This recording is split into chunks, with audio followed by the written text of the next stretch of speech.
Everyone, तपाईहरुलाई स्वागत छ मेरो टिकटकमा। आज यहाँ भिडियोको बारेमा भन्दा पनि अरु कुरा गरौँ। मेरो ग्यालरीमा चाहिँ यस्तो भिडियोहरु टन्नै छ, टन्नै हैन। तर मलाई चाहिँ यो भिडियो एडिट गर्न, भोइस ओभर गर्न, भिडियोमा नयाँ नयाँ एडिटहरु थपेर के गर्न चाहिँ एकदमै जाँगरै चलेको छैन आजकल।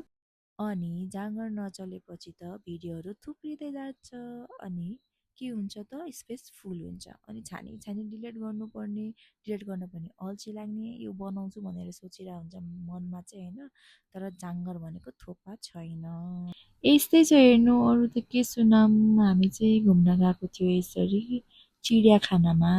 मेरो बाबुको चाहिँ यो फर्स्ट टाइम थियो, ऊ चाहिँ एकदमै खुसी थियो। छोरीको नि फर्स्ट टाइमै थियो, ऊ पनि रमाइरहेको थियो। अनि अब यो पछि चाहिँ मेरो बाबुले पुरै यहाँ गफ गरेको भिडियो छ उसको भाषामा, कस्तो लाग्यो भनेर।